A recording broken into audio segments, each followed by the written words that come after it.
Welcome to episode 5. Get ready for this exciting jam-packed episode on toxins and autoimmune disease. You will learn about the unique autoimmune diseases which are being caused due to toxicity and learn about the cases of the people that have turned their conditions around. In the last episode, you learned the impact of digestive diseases. You learned about the extreme prevalence of this terribly uncomfortable and often painful disease, which claims 60 to 70 million Americans. Sadly, these diseases result in 21 million hospitalizations each year and 245,000 deaths. It devastates families, costing over $141 billion each year in the U.S. alone. You learned about the connection of autoimmune disease with gluten sensitivity. You also found the ways to test and see if your digestive system is healthy or not. You learned the steps for treating the digestive diseases. You also got the privilege of hearing the amazing success studies of patients getting healed from digestive diseases. You've also learned about the critical importance of hydrochloric acid and how essential it is for good digestion. And finally, the question we all want to know the answer to, what to eat for a healthy gut. You learned it all in that powerful episode. In this episode, you're about to learn that you and I live in the horrifying reality today that toxins exist everywhere in our world. You're going to find out about the specific toxins that are in our food so you can take simple steps to avoid these autoimmune triggers. You're going to see that what's truly going on with the fire retardant issue. Episode 5 also makes a clear analysis of heavy metals and their impact on the body. Other exciting truths you're about to uncover are the unexpected mold problem, the problem with plastic, with BPA, the chemical that softens plastics, and the hidden trap BSA, and the actual data on electromagnetic frequency exposures. Everyday household products such as shampoos, makeup, deodorants, and finally, the problem with air pollution and what you can actually do about it. Get ready for an episode that will forever change your health and the health of those that are in your circle of influence.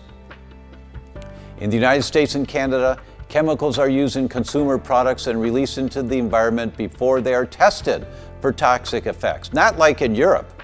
In the European Union, they require the industry to prove the chemicals are safe, that they're not toxic, before they enter the market.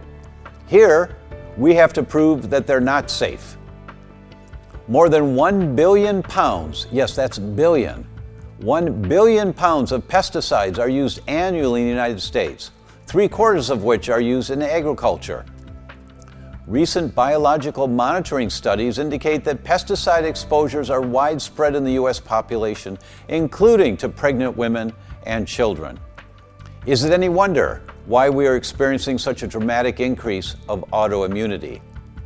Newborn infants today, every single newborn infant has on average 280 toxic chemicals in their bloodstream at birth. According to the Lancet, the medical journal Lancet, neurodevelopmental disorders caused by industrial chemicals has created a silent pandemic in modern society. Pandemic means it affects everyone. It's bigger than epidemic. The truth is, you are exposed to approximately 250 pounds per person per day of toxic chemicals in the U.S. That's shocking.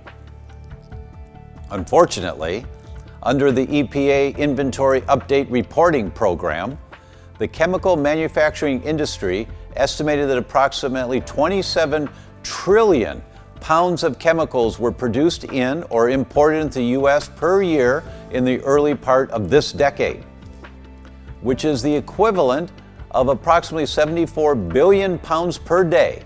Per day. That's 250 pounds per person per day. And it does not include fuels, pesticides, pharmaceuticals, or food products. Many of these chemicals are in the environment, and some affect the health of our children. This is very alarming because according to Dr. Jeffrey Bland, the human cell takes these signals from the environment and turns them into biology. What does that mean? It changes the shape of our cells. This is the reason why the rates of autoimmune diseases have skyrocketed in the last few decades. Our genes have not changed in that time. What has changed? The environment has changed. While the global population is increasing at a rate of less than 1% per year, the use of chemicals in our environment has increased by 3% per year. From the year 2000 to the year 2024, there will be a doubling of the chemicals that we have produced and used on our planet. In the US alone, we're importing and producing 74 billion pounds a day. Think about that for a minute. That means that every day we are saturating our air, our water, our soil, and our food with tens of thousands of chemicals. We have to breathe the air, we have to drink the water, and we have to eat the food. In every breath, every drink, and every bite, we're bombarding ourselves with chemicals. This is why your immune system is so active. The immune system is a network of cells that interact with the environment. If our environment is now changed, why are we surprised that our interaction with the environment has changed? What if our autoimmune disease epidemic is really just an adaptation to a new environment? You know, in my 25 years of practice, I think the most concerning environmental trigger, and the one that I think all of us in our field see on the increase, is exposure to environmental chemicals and heavy metals. And you know, I've been at many conferences in the last year. All the doctors are saying the same thing. You know, it's just was bad 20 years ago, but the levels of environmental toxins in our patients now are just reaching amounts that we couldn't have even comprehended 20 years ago. It's just becoming more and more and more of a problem. And you know, it used to be in the good old days, there was a reason for it. Like my first toxic patient was Brian. He was a welder for the Navy, built submarines. Made sense, he was around these metals his whole life. Mm-hmm. I had an older gentleman in his 70s. He was an old school newspaper man, but he actually handled lead type. So he was very lead toxic because he was touching lead for a lot of his younger years in the newspaper industry. So it used to be in the good old days, 25 years ago, we knew why someone was toxic. It made sense, and there were certain toxic patients. Now, we could see a toxic patient that's 15 years old that's living in a pristine community in Colorado and has never touched a chemical or heavy metal. I think the environment has become more dangerous than we understand. It's the amount of chemicals from our bad habits of breathing and eating and wanting to drink water that builds up in our bodies. Now, the levels of chemical toxicants in our bodies is so much greater now than it was. And many docs are now coming to me for training in this because they're finding their methods that previously worked great for patients are no longer working. And so many of actually all of the chronic debilitating illnesses that are in epidemic proportions now are all directly related to the buildup of environmental toxicants in our body. The Centers for Disease Control is now doing an ongoing trial for, it's the national report. They're now at the 4th national report. It's on the CDC website, looking at toxicants in the average US resident. They've tested for 246 chemical toxicants and heavy metals. 108 are found in everybody. In everyone? In everyone. 108 toxic chemicals that are and not heavy metals that never were on the planet 1,000 years ago. Oh, never on the planet. Many of them more than 50 or 70 years ago. Right. I am a researcher, and since all my life, since 30 years, I dedicated my studies to the effects of pollutions on health, and especially in the last 20 years about the effects of GMOs, the agricultural edible GMOs, so mostly soya and corn, Roundup Ready soya and corn filled with Roundup, on human health and especially also on human cells. Soy and corn. Soy and corn, mm-hmm. Roundup Ready soy and corn. Mm-hmm. They are known as sponges for Roundup, you know. Mm-hmm. And also I studied the BT corn, which is filled with a new insecticide, newly mutated insecticide that it produced by itself. So BT corn, it's a type of corn. It's a GM corn, mm-hmm. Made and transformed genetically to produce its own insecticide inside the cells, inside the grains.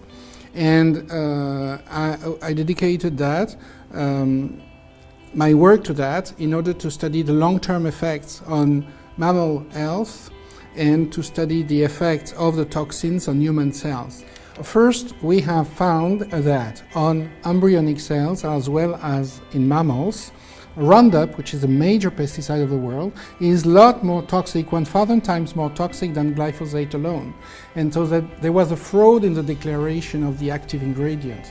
They are hidden poisons in Roundup, which are in fact some petroleum distillate residues burned, oxidized a lot, and that will irritate any kind of membrane in the cells, like the gut membrane, but also the kidney epithelium, and that will allow the penetration of the pollutants inside the body. Excuse me, you're saying that Roundup, which most people have in their garage, that they spray to kill weeds on the driveway or around the house, that there are chemicals in Roundup more than just the glyphosate that we all hear about. There are other chemicals that also are toxic to humans? It was a fraud from Monsanto to declare that, in fact, glyphosate was the only active ingredient in Roundup. They are hiding, they are considered as inert and confidential. The petroleum distillate residues oxidize a lot, which are corrosive detergents, and they are hidden in any pesticide. But Roundup is the major one in the world. And the relationship with GMOs is very simple, because 80% of edible GMOs are designed and modified artificially in order to be able to keep Roundup inside. So that's the mechanism of why we're doing GMOs, is that the GMO plants are designed to be able to resist the Roundup chemicals that are sprayed on the fields, so that spraying it on the fields will kill the weeds and allow this plant, this modified plant, to grow. The Roundup is a major pesticide in the world, and 80% of edible GMOs have been artificially modified in their hereditary patrimony in order to be able to absorb Roundup without dying. And this is why I never say resistant to Roundup, because they do collaborate with the pesticide in order to be filled with it. I say tolerant to Roundup, and Monsanto says the same. He says the Roundup Ready tolerant soya. So that means that they tolerate. You know, mercury is fairly common, believe it or not, even in careful individuals. I had a patient with Hashimoto thyroiditis, was attempting to do right by herself by choosing to eat lots of fish. Of course, you can't blame her, right? I mean, that's a smart thing. But she happened to be choosing sea bass. And as we know, sea bass is loaded with mercury, unfortunately, among other compounds. And so she had very high levels of blood mercury. So in her case, that was definitely a piece of the puzzle. I think that the organotoxins, so the plasticizers, pesticides, herbicides, you know, food, things on our food, I think those are really bad actors. We just can't underestimate their impact on disease. And they might be a little bit more wily for us to really figure out. One of the other toxins that may come around is not something we breathe in or touch or feel. It can come in our diet as well. Aflatoxin is a mold, or a compound that comes off of mold that's often found in grains and legumes. And interestingly enough, we do a lot of advanced genetic testing in our office, whole genome analysis and some metabolome analysis. And in finding an individual that was missing the genes that attach glutathione onto toxins. So glutathione is our master antioxidant and master detoxifier, right? And this individual was missing several of the genes necessary to attach glutathione onto toxins. Guess what? Aflatoxin is one of the things glutathione removes. So this individual had autoantibodies against aflatoxin adducts. Wow. So what that means, right? When this individual would eat foods that had a little bit of mold on them, maybe some peanuts or some chickpeas that hadn't been washed, they would get sick. They would start getting headaches. And they couldn't figure out why sometimes they ate hummus and they were fine, and other times they weren't. Because the aflatoxin in their body would stimulate an autoimmune response. And the aflatoxin would build up because they had a genetic propensity not to be able to remove it because they couldn't conjugate it to glutathione. And so here we've got this interplay between genetics, detoxification, autoimmune function, and it's a puzzle that can be figured out if you look and you test and you're curious. Yes. You know, that's a lot of these things that we don't know why just require us continue to ask why. And every once in a while, we figure something out. One lady had a son who was chemically sensitive, and every time he ate meat, he had like a seizure. And when she started with ours, he could eat and he never had a seizure because it didn't have the toxins in it. Another lady, every time she touched chicken, for example, out of the supermarket, she'd get a rash. She was chlorine sensitive. And supermarket chicken, including organic, is bathed in chlorine. And she was able to eat ours, and she could touch it and handle it, and nothing. One of the most interesting ones came from one of our chefs, actually, who said, I didn't know this, that in the industry, one of the big issues in the prep room is what's called sore hand syndrome. When you work with chicken, you know, your skin is permeable. Mm-hmm. I mean, you know, stuff goes through it. And when the prep room would work with, you say, break down chickens, you know, you're breaking down carcasses. In about 2 hours, their hands get sore like arthritis because of the toxins. You know, everything's wet, right? You're working everything wet, and it's coming into your skin, and so they can't work it that much. She said when she started with ours, they could go all day, and they didn't take a break on time because they were used to taking a break when their hands started feeling sore, and they forgot to take a break because their hands didn't get sore. Right. What's going on? Well, because we don't have the toxins. One key that I think about with the environmental toxicity is that where we're raising our food, the feedlot beef that we're using, with the antibiotics, with the hormones that we're giving, with the environmental conditions, it's just not a healthy place to raise a food source. The water supply that we're using, we actually do water tests in our community, and we find shockingly people with uranium, arsenic, high levels of lead in their house supply and in their well supply. I think the mineral depletions we're seeing in our soils make you vulnerable to the toxicity, whereas your reserve may have been higher. And I think it's almost a bell-shaped curve where there was toxicity in the past because we didn't recognize that you couldn't smoke and change your oil and sit in gasoline, that was dangerous, and spray DDT throughout the neighborhood and have the kids run behind it. And as our future progresses in our bigger cities, with the smog, with the pollution, we find that the ability for the resistance to toxicity is much lower. The colored sheets that we're bathing our kids in at night with all the dyes and all the flame retardants, they're all hormone disruptors. And a hormone disruptor is a chemical that alters the function of a hormone pathway in your body. And for me, when I hear hormone disruptor, I hear autoimmune instigator. I really think that those systems go hand in hand and that they can drive each other. So you mentioned about flame retardant chemicals in children's clothing. What kind of clothing should our parents be getting for our kids? Everyone should be wearing organic cotton. It's not possible for everybody at every moment, but the things that you spend hours and hours in, like your bedding, that's the one thing that probably makes the most sense to spend money on for your kids. In the Netherlands, we have a big problem now with one metal called chromium-6. These are people that work in the military, and all the tanks that were in Afghanistan, for instance, also the tanks from the United States, they were close to my university. So, and many of the men that worked there became ill after working for a couple of years in that cleaning industry. Yes. And the idea is that chromium-6 has caused all kinds of problems. And we have now an official team to look if we can get more knowledge about it and also get more proof that indeed it is the case.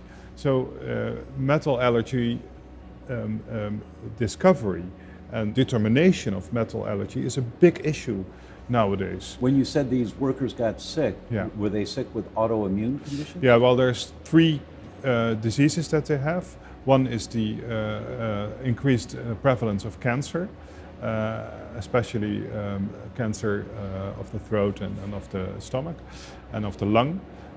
But there's also an increase of nasal perforation. That's the direct toxic effect of chromium-6. And the discussions are especially about those patients who developed an allergy to chromium-6. You have to, some men at the age of 50 suddenly developed asthma, suddenly developed rhinitis and hay fever and all kinds of other allergies. 50 years old. It's strange. It's strange. I mean, normally you have this as a kid, and then when you grow older, it disappears. Here's the opposite. We walk around, we get exposed to all these pollutants. You know, we walk on asphalt, we get exposed to heavy metals on our shoes. And so leaving your shoes at the front of the door isn't just some Zen concept. It's actually to leave the heavy metals and the other environmental pollutants so that they're not tracked through your whole home and causing problems with your air quality. Especially if you have an infant Yes. or a toddler, someone crawling around the floor, and you've been walking on the carpet with your shoes that have the fertilizer and insecticide and Roundup that you just walk past to go from the car to the house, and it's on your shoes. Now you bring it in, now it's on your carpet. Now your baby's crawling on the carpet and they've got it in their hands, and then it gets in their mouth, and you're exposing them to so many more chemicals that way. Critically important. And I don't have a toddler anymore, but I'm doing yoga on the carpet. Yeah. I'm getting exposed to it. So, Yes. and my kids, you know, they'll lie on the carpet and do things on their laptops. So, yeah, very important. Yes. Food sensitivity, that would be the first thing I would think of in someone who doesn't have a stellar response to adding the smart foods and the activity I talk about. So I might do gluten. Either I'll get them to try an elimination diet where we give up like the top 7, you know, gluten, dairy, soy, corn, egg whites. You know, what are the most common things that peanuts that people might react to? Give those up for just 21 to 30 days. I mean, sometimes it's startling, the response. But there's a, you know, now then if it's not food, we can get into, you know, there's, some people are chemically sensitive. You know, the cosmetics that people put on, you know, chemicals in we live in a pretty toxic world. When you think of all the chemicals in our home that could, in some genetically sensitive individuals, trigger their autoimmune response. So there's definitely chemicals out there. And so it's, you know, I'd go with the most common things first, but eventually you got to think of mildew and mold and other, you know, potential triggers out there, chemicals in our home, all sorts of things, and they're all additive. You add up all these little bits of all these different triggers and you have a massive trigger. So it's that's the hardest part, I think, is figuring out what the triggers are so that people can get out of this autoimmune cascade that takes their health from them. Yes, yes, it really requires some investigation, almost Sherlock Holmes, to figure out. So you can start with the basics and a healthier diet, and if it doesn't work, then you have to really dive in there to see absolutely. where's it coming from. And usually there is something.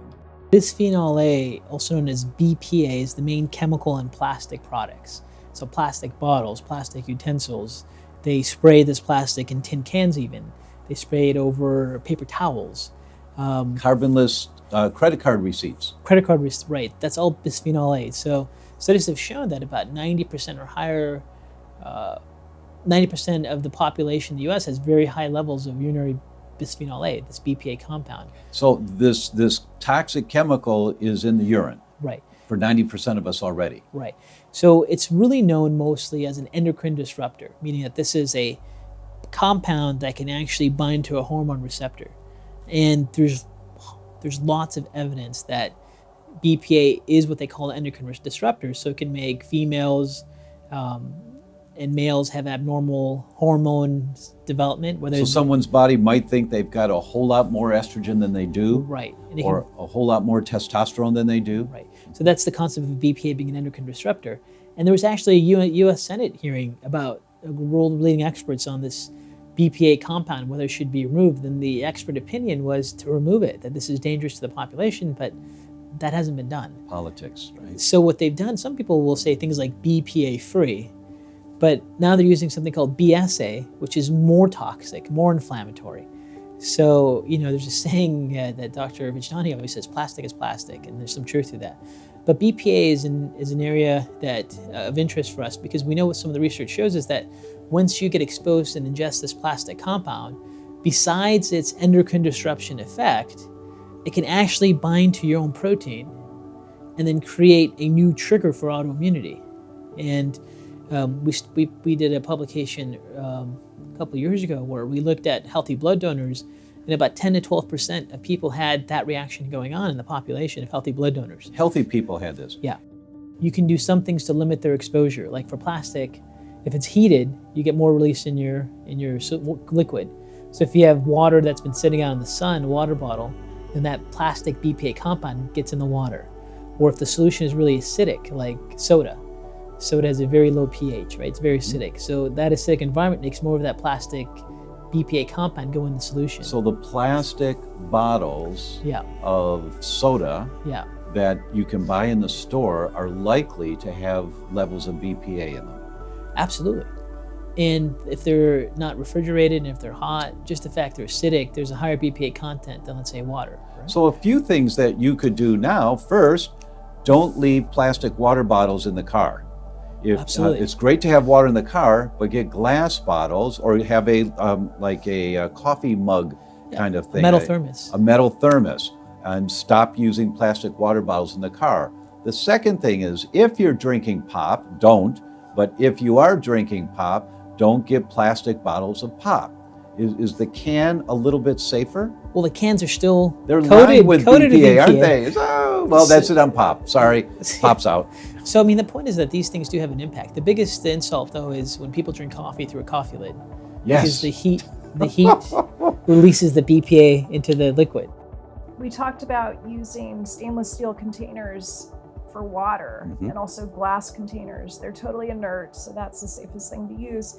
Use them also for food. So my fridge is full of glass containers. I use also stainless steel containers, but then you can't see it.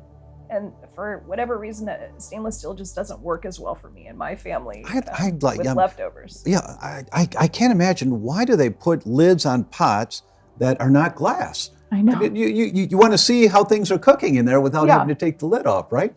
And also for storing food in the refrigerator using glass containers.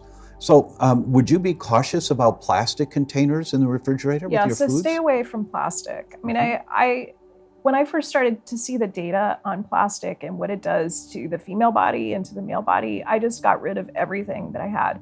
And, I have people who come over and they'll bring me a plastic container of something. It goes straight into either the recycling or the trash.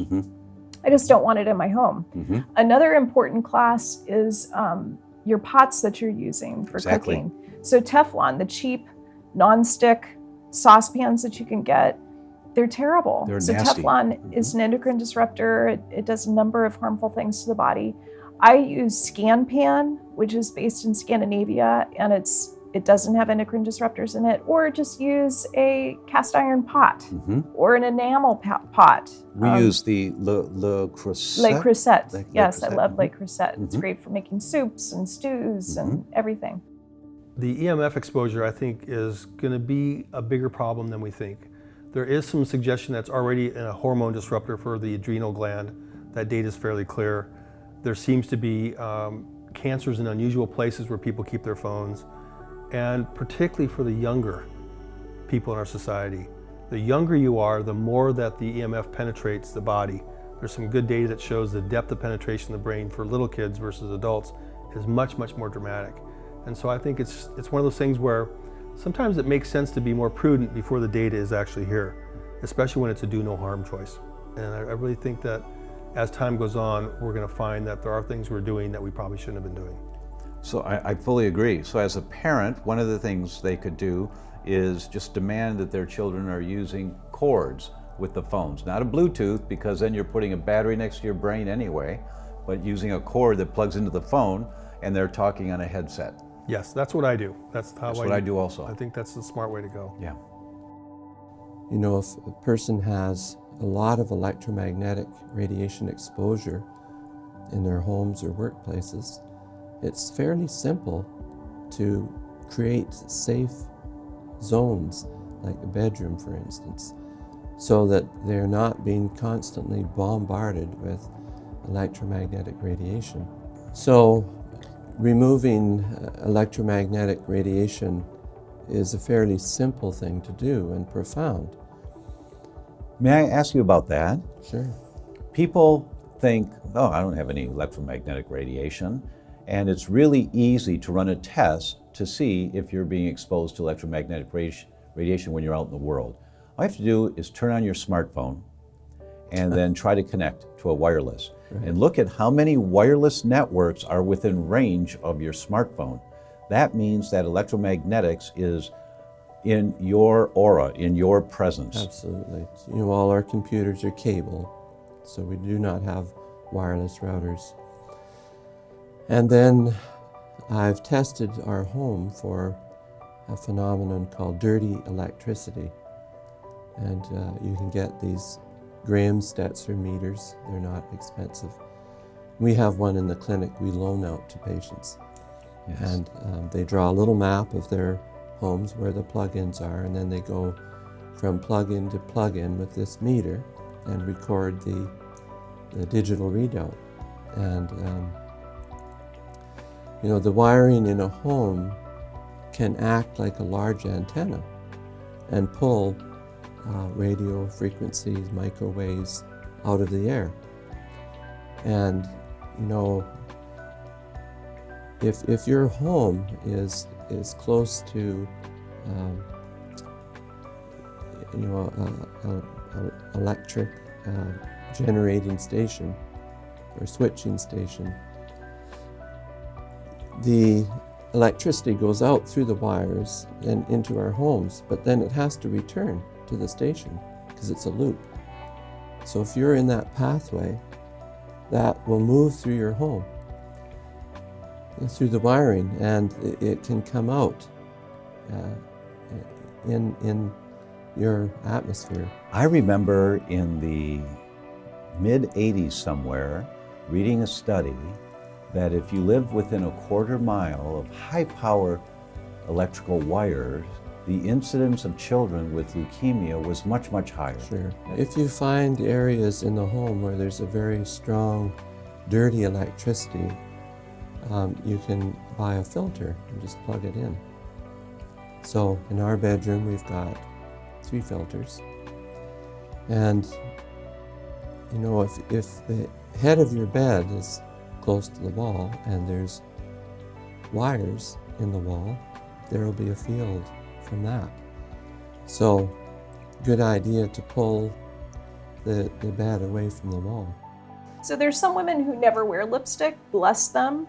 I'm someone who loves lipstick and I only wear organic now, but that wasn't always the case. Yes. So I actually measured in, this was maybe 5 years ago. I periodically, you know, I run my own functional medicine tests on myself. And I found that my lead and my mercury levels were quite high. So the mercury I understand because I have a fondness for sashimi and I have to be careful about it. And that's one of the reasons why I test my heavy metals. But the lead was so confusing to me. And so I started to look at, you know, what were the sources of lead? I tested my water. I use a water filter I have for a very long time, and it wasn't my tap water. It wasn't the filtration system that I'm using. What I found was that it was my lipstick. So I was occasionally using some lipstick that I thought was safe. Can I say some of the brands? I was using Burt's Bees, their lip shimmer. That actually has lead in it. It might have been removed by now, but this, when back 5 years ago, it still had lead. I love Chanel. I love kind of their new look every 6 months. And I was using a Chanel lipstick mostly for, you know, going out at night, not every day. But these were enough of an exposure to get my lead level to They were significant. accumulative. Yes. I don't think we're ever going to get to the point where we can really reduce our exposures, right? There's just too much latex glove use with foods, too much plastic bottles, there's too much chemicals that are used in cleaning products, there's formaldehyde in carpets, right? There's all these things around us, and there's no strategy to reduce that load. So the only chance we have is to try to improve our own tolerance, because it's not as simple as you just do something like chelation therapy, where you try to pull these metals out of your body, that you're still gonna, even if you did chelation, you would still have reactions to plastic that won't be chelated out. You would still have reactions to formaldehyde that don't get chelated out with those types of agents, right? Which is a normal treatment. So there's a point of that we all have to consider improving our tolerance, especially for reacting to chemicals in early stages, and especially for those that have autoimmunity. So as far as other things that can do that, like chemical tolerance issues, raising antioxidant levels and glutathione levels especially have had Antioxidants are in the vitamins and minerals that we take. Right. So if we can have a high antioxidant-rich diet or take them as supplements, that can have an impact on tolerance. But at the end of the day, the key thing is to not ignore those symptoms of reacting to chemicals and starting to react to foods, because this really suggests that you're losing your tolerance to the environment and the foods you eat. And the next thing that happens is you lose tolerance to yourself and start to develop autoimmune diseases. And that can be anywhere. The toxicants that I never used to worry about, they're called non-persistent because they have short half-lives. They're out of your body in a few hours or a couple days. Who cares? Well, what turns out is that we're breathing them in all the time. In our homes, the air pollution levels are just astounding. In cities, and from the vehicular exhaust. Vehicular exhaust has greater association with cardiovascular disease and heart attacks than cholesterol does. Women, the greatest risk for giving birth to an autistic child is how close that woman is living to a busy roadway. There are at least 8 studies now across the country showing the same thing. And if that woman continues to live in that home, that child's autism gets worse.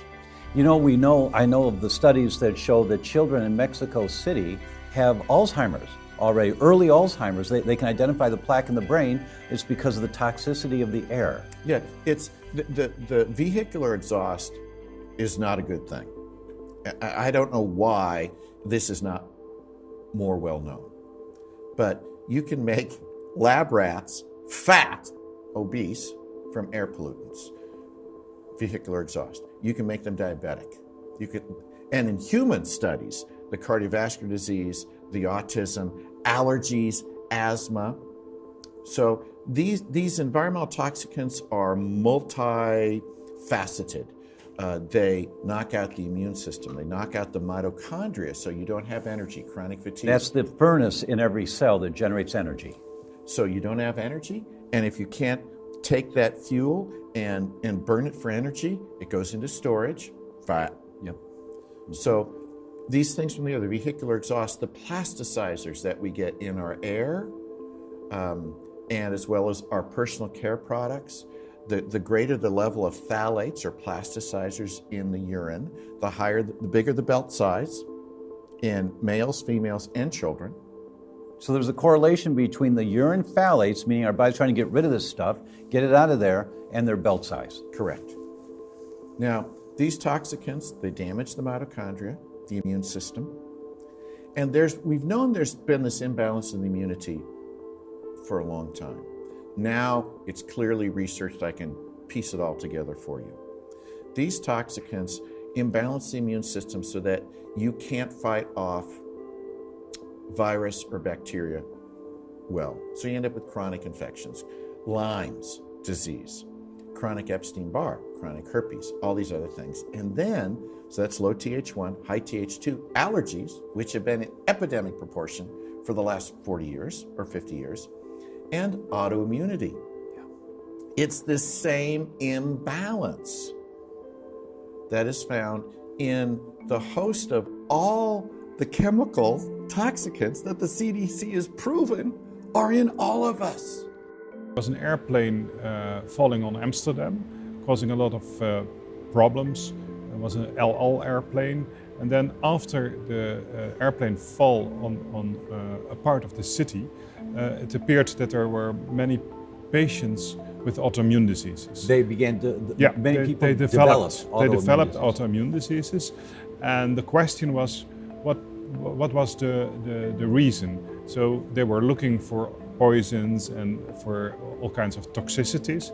And then we put forward the hypothesis that it was just the silica coming because the buildings were damaged and there was a lot of silica coming into the atmosphere. That's a mineral, silica? Yes, SeO2. So it's the main component of the Earth crust, actually. And of course, if buildings fall down, then a lot of silica comes in the air. So it was a hypothesis at that time, but some years later, there was an earthquake in Japan, and they actually calculated exactly how many more autoimmune diseases they saw. And they proved actually that it was the silica that was causing this problem. And the same mechanism where when buildings collapse, some of the construction material is in the air, and part of that particulate matter is silica, which people breathe in. Yeah. And for instance, 9/11, probably the same issue. I've seen some of those studies on 9/11 and the amount of autoimmune diseases that people are getting now, who were the rescue workers at 9/11. Right. It would be of interest to you to know that the workers who worked in the Ground Zero after the 9/11 destruction of the Twin Towers, after working in the reconstructions of the beautiful buildings, which are now the Ground Zero, many of them developed autoimmune diseases. This was published in the Arthritis Rheumatism, our very respectful journal of the rheumatologists in the last year, to indicate that they were exposed constantly with different metals, some of them aluminum, when they destroyed or demolished the ruins and tried to reconstruct this beautiful building. So everywhere in our life, the modern life, we are exposed to noxious materials which can stimulate the immune system, and in few subjects, which we know who they are and we can predict them or predict or let's say diagnose or depict these people, they might develop autoimmune diseases by being exposed to all these substances that you listed. Yes, the environment is overwhelming, but you can do some very simple steps. And I have come to the place in my career, Tom, with the research that I read and study. And you probably have not, I doubt you've heard any healthcare provider say this. I think the number one thing people should do to be healthy, even before organic food, is get a high quality air purifier in their home. One that forces the air through a series of HEPA filters and charcoal filters. Just by doing that, dust control in your home, I have the Walters Holy Trinity. Get the furnace vents sucked out, get the dust sucked out of them, because these environmental toxicants aren't free floating in the air, they're on the dust. Then buy the high quality pleated electrostatic air filters. They cost you $20 a pop. That grabs the dust, doesn't let it get in the vents, and then you get a good high quality air purifier. Usually that's about $1,000. For that $1,000 investment or $1,200 investment or whatever it is, the opportunity is there to knock out the allergies, to prevent a woman having an autistic child, to reduce your risk of heart attack. Yes. You know,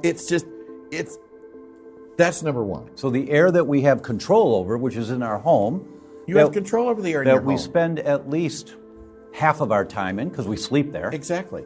Now, there's many steps to go beyond there. Get the carpeting out of the house. Don't wear shoes in the house. What do you do if you walk into a hotel room and you smell all the cleaning stuff? What can a person do? Make a note that next time you ask for a non-toxic room, for a hypoallergenic room, and for the time that you're there, if it's really bad, you move, but they're usually all that bad, and you ask for not to use cleaning things the next time in that room. I don't have people clean my room when I'm in a hotel, actually. That's another thing to do.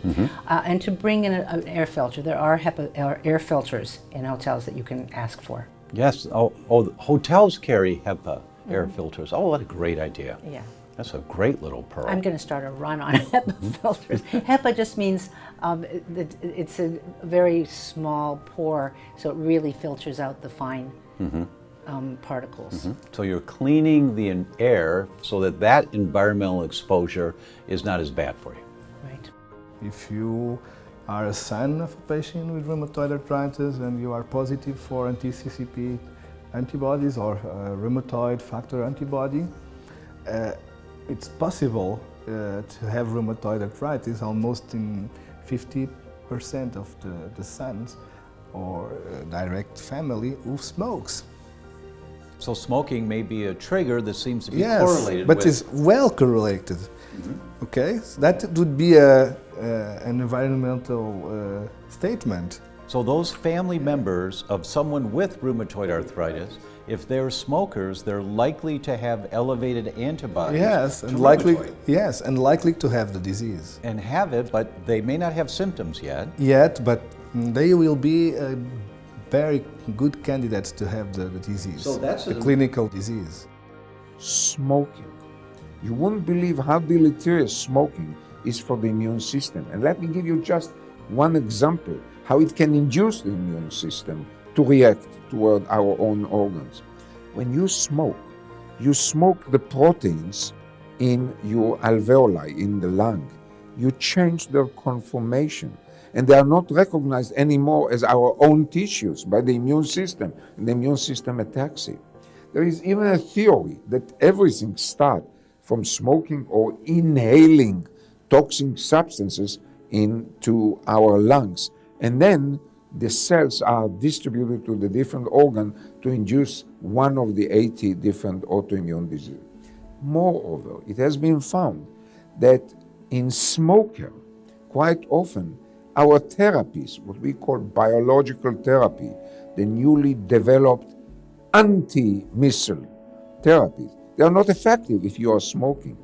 So as you can see, all these healthy measurements, vitamin D, also physical activity, by the way, reducing obesity, quitting smoking, and as I mentioned, the vitamin D supplements can slow down the process.